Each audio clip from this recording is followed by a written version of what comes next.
இறைமகன் இயேசு கிறிஸ்துவில் மிகவும் பிரியமான சகோதர சகோதரிகளே, நண்பர்களே, பெற்றோரே, பெரியோரே, குழந்தைகளே, இந்த நாளை ஆண்டவர் நமக்கு தந்து ஆசீர்வதிக்கின்றார். அன்பு தெய்வமே, அதிகாலை வேளையிலே உம்முடைய அருள்கரத்தால் எங்களுக்கு இந்த இறை வார்த்தை தந்து நாங்கள் ஜெபிப்பதற்கு எங்களை நீர் தூண்டும் போது இறை வார்த்தையை சுற்றி இருந்து முழந்தாள் படியிட்டு ஆண்டவரே உம்முடைய வார்த்தையை தியானிக்கும் போது உம்முடைய அருள்வரங்கள் எங்களில் நிறையட்டும்.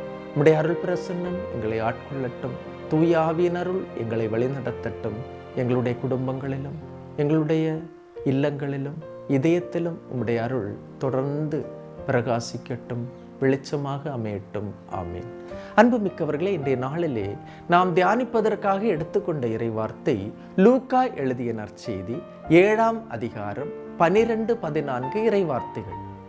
இயேசு நவீன் ஊர் வாயிலை நெருங்கி வந்தபோது இறந்த ஒருவரை சிலர் தூக்கி வந்தனர்.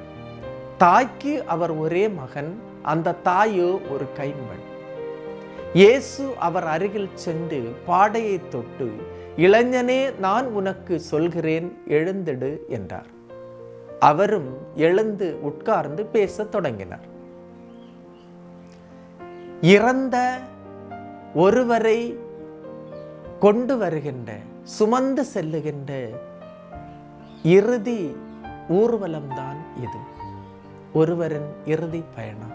அந்த இறுதி பயணம் மிகவும் துன்பமானது, மிகவும் துயரமானது, அழுகை நிறைந்தது, ஆறுதல் இல்லாதது.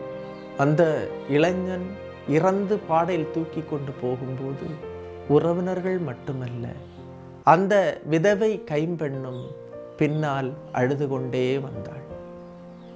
தனக்கிருந்த ஒரே மகனும் இறந்து விட்டான், இனி என்னுடைய வாழ்க்கைக்கு யார் என்று அந்த விதவை கைம்பெண் அழுது கொண்டே வந்த அந்த நேரத்தில் அவர்கள் எந்த ஒரு உதவியும் இல்லாமல் நிற்கதியாய் இருந்த நேரத்தை, அந்த மனதை இயேசு கண்டார்.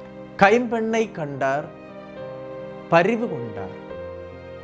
இன்று அழுகின்ற ஒவ்வொருவரை பார்த்தும் கடவுள் சொல்லுகின்ற வார்த்தை, அழ வேண்டாம், உள்ளம் உடைந்தவர்களுக்கு அருகில் உள்ளார் ஆண்டவர். மனம் நைந்தவர்களை அவர் காக்கின்றார். திக்கற்றவன் கூவி அழைக்க ஆண்டவர் அவன் குரலை கேட்கின்றார். இளைஞனின் பாடையை தொட்டு எழுப்பிய இயேசு இன்று உங்கள் வாழ்க்கையையும் தொட வேண்டும்.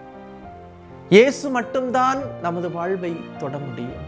சகோதரமே, அந்த இளைஞனின் பாடையை தொட்டு அவனை உயிர்ப்பித்த கடவுள், அந்த பாடை போல இன்று நம்முடைய வாழ்க்கையும் சிதைந்திருக்கும் போது கண்டிப்பாக ஆண்டவர் இயேசு அவருடைய கரம் நம்மை தொட வேண்டும். இந்த இறைவார்த்தையின் மூலமாக அவர் நம்மை தொடும்போது, அவருடைய கரம் நம்மை தொடும்போது நமக்கு வாழ்க்கை கிடைக்கின்றது. வாழ்க்கை மட்டுமல்ல, முது வளர்ச்சியே கிடைக்கின்றது, எதிர்காலம் கிடைக்கின்றது. நயீன் ஊர் கைம்பெண்ணின் மகனை உயிர்ப்பித்த கடவுள், அவனுக்கு உயிர் பிச்சை தந்த கடவுள், அந்த தாயின் கண்ணீரை துடைத்த கடவுள் இன்று நம்முடைய கண்ணீரையும் துடைப்பார். நமக்கும் மீண்டும் ஒரு வாழ்வு தருவார். இதை நம்புவோம். இந்த இறை வார்த்தையை இதயத்தில் ஏற்றுக்கொள்வோம். ஆண்டவரும் நம்மை இன்றைய நாளிலே தொட்டு நமக்கு வாழ்க்கையை தருவார். எல்லாம் வல்ல இறைவன், தந்தை, மகன், தூய ஆவியார் உங்களையும் உங்கள் குடும்பத்தையும் நிறைவாய் ஆசீர்வதிப்பாராக. ஆமேன். இயேசுவுக்கே புகழ், இயேசுவுக்கே நன்றி. மரியே வாழ்க.